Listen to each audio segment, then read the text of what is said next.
We see swords many times in the Bible.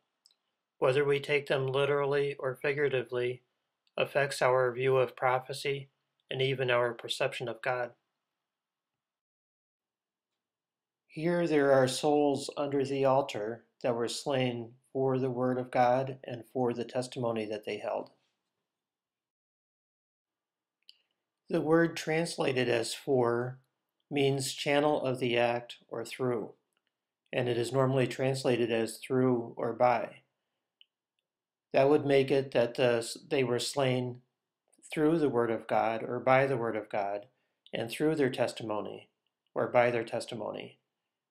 Now that makes a big difference because if they were slain for the word of God, it would be because of the word of God and because of their testimony.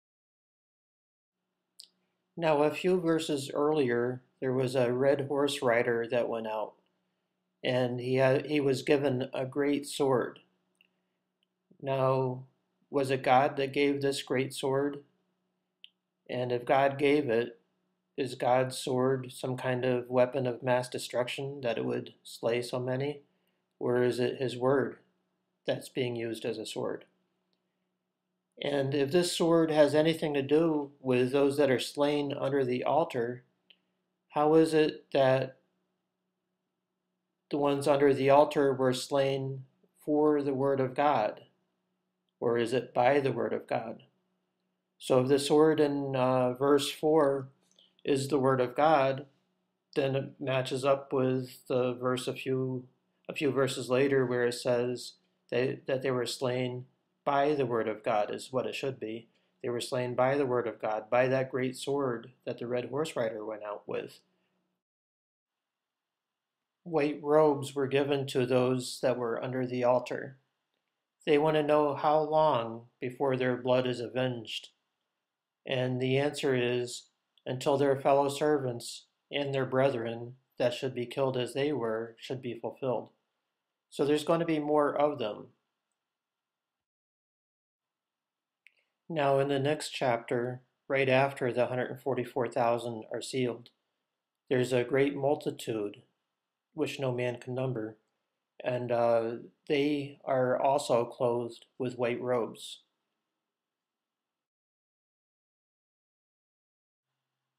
Referring to the great multitude, the question is asked, who are these? Like, where did they come from? How did they get here? So referring to the 144,000, it says that they have washed their robes and made them white in the blood of the Lamb. So now we have two ways to get white robes. We can either be slain by the word of God, or we can wash our robes and make them white in the blood of the Lamb. Or is that the same thing? Is washing our robes in the blood of the Lamb the same thing as being slain by the word of God?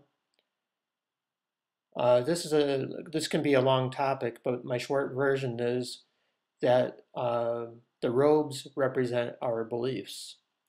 We clothe ourselves with our beliefs, and the blood represents Christ's teaching. So we wash our beliefs in the teaching of Christ to make them pure and white without error.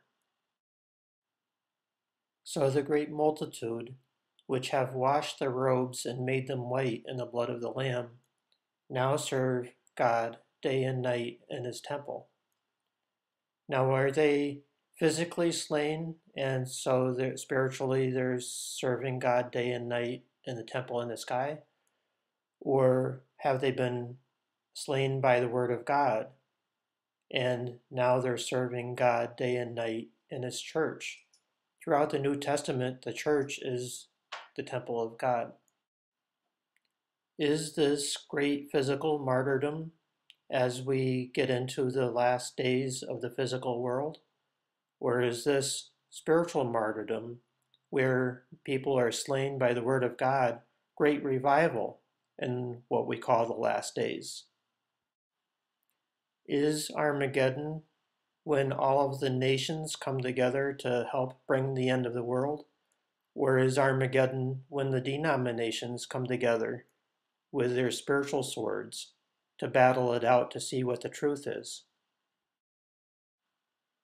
Earlier in Revelation, we see the sword coming out of the mouth. That would be not a literal sword, but the Word of God. So we can see that John, in his writing, has been using the sword to represent the Word of God.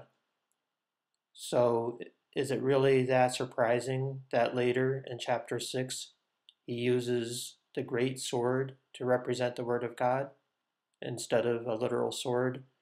And therefore, he's talking about spiritual sword, spiritual battle, spiritual martyrdom, and serving God in a spiritual temple, the church, day and night. Again, later in Revelation, the sword comes out of the mouth. It's used to smite the nations, and the birds even eat the flesh of those that are slain by the sword. It sounds very literal because it's written in an apocalyptic style. It's not talking about the end of the physical world. It's talking about great revival.